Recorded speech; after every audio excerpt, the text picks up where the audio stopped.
नमस्कार, आप देख रहे हैं पंजाब केसरी टीवी और मैं हूं आपके साथ अंकित राय। इस साल गणेश चतुर्थी पर जब प्रधानमंत्री नरेंद्र मोदी सीजेआई डीवाई चंद्रचूड़ के घर गए थे, इस पर काफी विवाद देखने को मिला था। कई विपक्षी नेताओं ने इसे सही नहीं माना था। विपक्ष के नेताओं ने इसे न्याय प्रणाली की निष्पक्षता से जोड़ा था। इस पर पीएम मोदी समय समय पर बयान देकर विपक्ष को घेर ही रहे थे।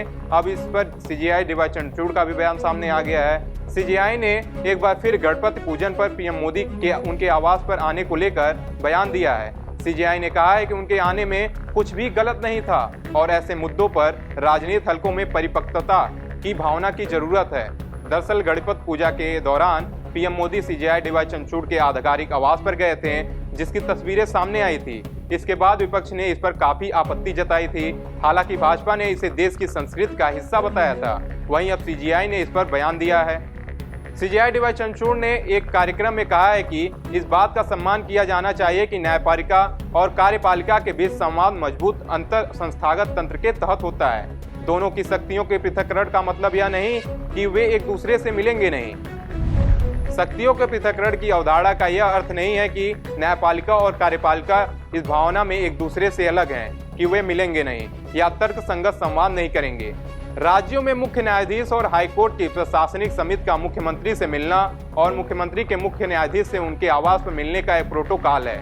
इनमें से अधिकांश बैठकों में बजट, बुनियादी ढांचे, प्रौद्योगिकी आदि जैसी बुनियादी मुद्दों पर चर्चा की जाती है।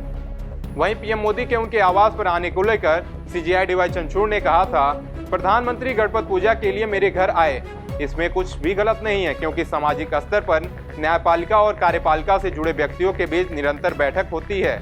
हम राष्ट्रपति भवन में गणतंत्र दिवस आदि मौके पर मिलते हैं। हम प्रधानमंत्री और मंत्रियों से बात करते हैं। इस दौरान उन मामलों पर बात नहीं होती जिस पर हमें फैसला लेना होता है, बल्कि सामान्य रूप से जीवन और समाज से जुड़े मामलों पर बात होती है।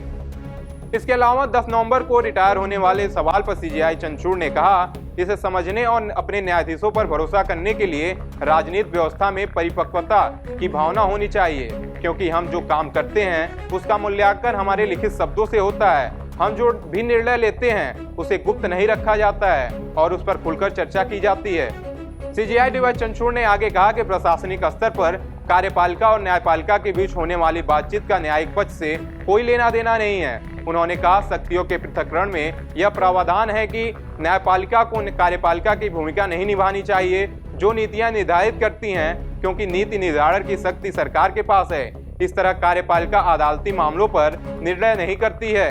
बातचीत होनी चाहिए, क्योंकि आप न्यायपालिका में लोगों के भविष्य और जीवन के बारे में फैसला कर रहे होते हैं। सीजेआई ने कहा कि न्यायपालिका और कार्यपालिका के बीच बातचीत का अदालती मामलों पर होने वाले फैसलों से कोई लेना देना नहीं होता है। इसके अलावा अयोध्या में राम मंदिर को लेकर चल रहे विवाद के समाधान के लिए भगवान से प्रार्थना करने वाले उनके बयान को लेकर भी काफी विवाद हुआ था। इस पर उन्होंने खुद को सभी धर्मों का सम्मान करने वाला आस्थावान व्यक्ति बताया था। सीजेआई ने कहा, यह सोशल मीडिया की समस्या है। आपको उस पृष्ठभूमि के बारे में भी जानना चाहिए जिसके तहत मैंने वह बात कही थी। बता दें कि उन्होंने कहा था कि राम जन्मभूमि बाबरी मस्जिद विवाद में एक समाधान के लिए भगवान से प्रार्थना की थी। एक निजी चैनल के कार्यक्रम में डीवाई चंद्रचूड़ ने इन सब सवालों के बेबाकी से जवाब दिया। आपको बता दें, सीजेआई डीवाई चंद्रचूड़ का कार्यकाल 10 नवंबर को पूरा होने वाला है। इसके बाद 11 नवंबर को जस्टिस संजीव खन्ना सीजेआई के पद के लिए शपथ लेंगे। इस खबर पर आपकी क्या राय है, कमेंट करके जरूर बताएं। बाकी देश दुनिया के तमाम खबरों को देखने के लिए देखते रहें पंजाब केसरी टीवी। हमसे जुड़े रहने के लिए हमारे YouTube चैनल को सब्सक्राइब करें और नई वीडियो की नोटिफिकेशन के लिए बेल आइकॉन को दबाएं।